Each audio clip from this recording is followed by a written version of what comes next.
So welcome back to another episode of Petrolheadonism, and today we're back at Cambridge Car Audio for a little pop-in visit, but Adil phoned me up and I've seen it on the socials. They've got a very, very special car. We're going to go to that one last. In the meantime, I want to go check out some of the retrofitting they're doing on some real classic gems.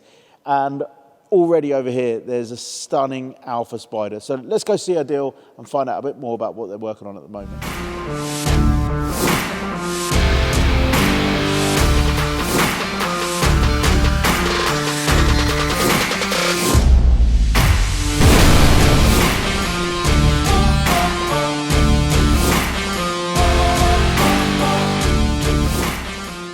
So me being Italian, obviously I'm drawn immediately to what's Italian, and already looking behind you, I can see 1, 2, 3 Italians. Adil's here to tell us a bit more about what they're doing with this gorgeous Alfa Romeo Spider. Do you even know what year this is? No idea. Hold on, let me check the reg. It's A reg, so that's got to be about 62, 63 maybe? Before my time, I think. Yeah, absolutely, and before mine. But, mate, the interior on this is classic. What are you doing to this? So customers basically, we've actually done a Ferrari for him as well, but this car's come in because he wanted to keep it retro looking, but wanted better sound, but also a bit more functionality. So he's purchased a retro looking radio that's going to go into a stock location, but that also has been converted already to have Bluetooth, but also we're going to be adding a chrome antenna to fit with the factory look, but also wanted some speakers in the car because there's no stock speakers in the car currently. So we're adding some underneath the dash, so you're not going to see anything, but you're going to have a little bit more sound, but Bluetooth, a bit more sort of functionality. I've got a couple of 60s classic Fiats, and they didn't come with anything at all. It was bare minimum. It wasn't even something you can add as factory, so I love that sound. But this is amazing because you're going to bring it up to date with the audio. Yep. Give them that facility and functionality of USB, Bluetooth. Yep. But keep it retro. So Exactly. it will just look really good. When he's showing us off at car shows, etc., nobody's going to give him a lot of flack because chrome antenna, everything. Yeah, so everything's done. Obviously, we're doing some chrome switches underneath dash, tidying up all the electrics as well because it's a little bit kind of not neat underneath there. So we're tidying everything up, just making sure everything's all as it should be, properly installed, properly all cable tied up, neat and tidy up behind the scenes as well. Nice. So it's a little bit of kind of diagnostic, making sure everything is working all right as it should electrically, and just neatening everything up behind the scenes as well. So, but it's one of those things that people want a classic look sometimes, and we kind of just tailor every system to each customer. So if they want classic, we do classic. Wicked. No, so he's going to be running around this summer playing Mrs. Robinson really loud in his drop top Alfa Romeo. While we're here, we're going to go to that other Italian over there. Yep. It's another drop top, well, Spider, and it's the 355 Spider. Now, this was here last time we were here filming, and it's coming together. We've actually, as of 3 days ago, we got sound, which is a massive step in terms of the system. It takes quite a while to get to that stage, but once we're there, it absolutely rocks. We've actually done, this is actually pretty much a world's first. In terms of some of the elements that we've done. So main thing we've done is put an Audison Thesis tweeter in a stock location. Yeah. So that was a lot of work to get into there. So full dashboard's been removed, and we've actually 3D printed a full bracket basically to retain factory bolt positions behind the dash, but add a massive, massive tweeter behind a stock location. So the 3D printing was something we looked at last time as well, and it does give you, again, that facility to literally make anything. But what I do really like is it's factory mounting points, and you follow, from other things I've seen, the factory wiring, looms, etc., to keep things as stock as possible. Yeah, but it also means that if anyone else is working on the car, servicing it or whatever, they can see our wiring alongside it. They know it makes sense, it's logical, and that's the thing, behind the scenes it's all logical, but generally speaking... The amount of times I've seen wiring and like you can see the stereo wires just going across. Yeah. In fact, my truck had wiring in, which was speaker wires for the horn, which didn't make any sense. But like you say, other people work on the car in the future. What you're offering is a really professional job. You've got the soundproofing, you've got the fitting, everything. So it's as it would be from the factory if it had been done this way. It never would have been done this way. I've heard this sound and it's amazing in that cockpit. Phenomenal. It's phenomenal. We're literally, this even amazed us on when we listened to it, to how good this actually sounds. So we've got an 8-inch sub there was basically no location for a sub. Customers' one request was get me a sub in the vehicle, and we've managed to do it. It's the most custom and weird shaped sub box that we've ever built, but it takes up zero room. You can't see it, so it won't be visible at all. There's a trim panel that'll go around it, so you're not going to see it at all. But it absolutely rocks. So cue to the B-roll with the music and listen to that sound right now.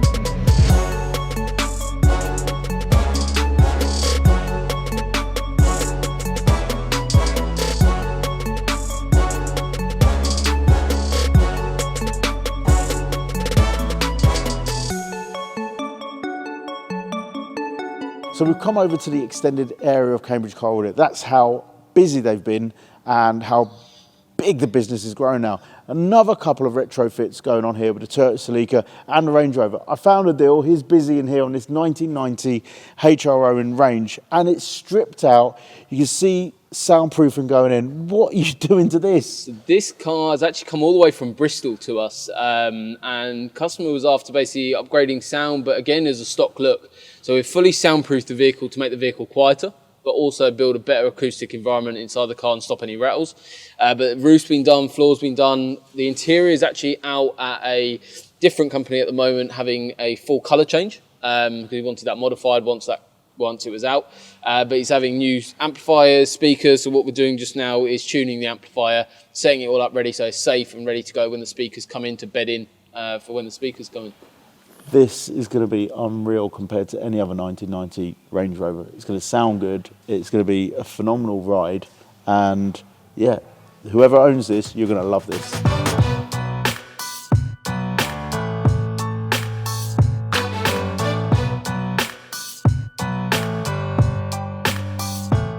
So I've been following the socials at Cambridge Car Audio. You can see them on YouTube at Cambridge Car Audio, but there's one very special vehicle that's been in, it's been stripped out, and I'm blown away by the level of work that's gone into this. It is the Lamborghini Aventador Roadster, and I've never seen a Lamborghini this stripped out. Even when I go to the Lamborghini service centres for my own car a few years ago, I've never seen this happen. So I'm interested to find out more. Adil? So, Lamborghini. So these, what we're just finishing off at the moment, getting ready to be trimmed, are custom A-pillars. So they're actually going to house something called an Alderson Thesis tweeter. Because the stock location doesn't allow for the size of the tweeter or the quality of the tweeter that we're going to be putting in. So the stock tweeter is basically right on top of here. To get one of these panels out, that screw there requires the dashboard to be removed. So it's fully stripped out currently, most of all to get to that. But basically, these are put on axis, so they're going to be driver focused in terms of sound. We've also added into a stock location the Thesis woofers inside the door. The other thing is, you'll see on your side a little bit better, you'll see it kind of curves upwards slightly, the speakering. Reason for that is it's actually directed into the car a lot better, gives a lot better mid-bass into the vehicle, so it's kind of directed to the driver again. We're also adding an 8-inch sub into between the seats, which is really nice. Again, everything goes into a stock location. So like the speaker rings, for instance, for the doors, the screw positions that you see, they're actually gone into a stock location as well. Same with the amount of times you use the word retrofit and stock location and factory resemblance, etc., is phenomenal, because that is what I think pulls you out of the crowd and makes you unique in terms of what you do. For this absolutely scares me. If you did this to my Lambo, I'd be worried I'd have like a Christmas tree on lights on my dash or something. But you're telling me this is all going to go back in? Yeah, without a rattle as well. Wow. So the thing is, whenever we're removing any trim panel, so obviously as you can see on a couple of the screws, there's a couple of loose screws in there, but put in the factory position, so nothing gets missed. So when you see here, there's a screw position there, right? That's to make sure we don't lose anything. Everything goes back into the position it came from. Yeah. So whenever we reassemble, every screw, every clip goes back to where it was. The other thing is any trim panel that could potentially cause us an issue with the rattles, like you get little clips inside doors, they actually get taped before they go back on. So then there's no resonation, no rattles in that clip. Because obviously it's plastic.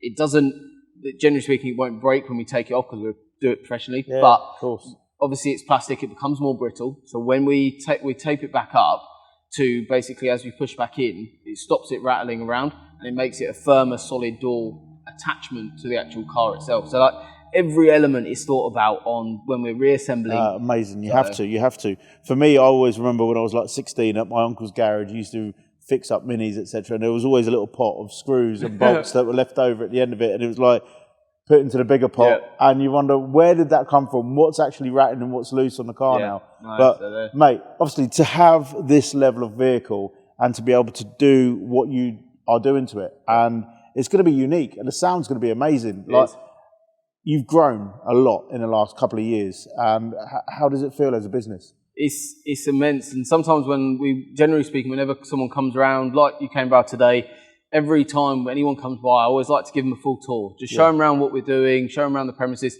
And the other day, I was showing around some of the systems that we're doing to someone, and I took a minute, just paused for a minute. I was like, wow, that is like what we've actually achieved as a company, as a team, is incredible. Like the expansion, we're now at an 11,000 square foot unit.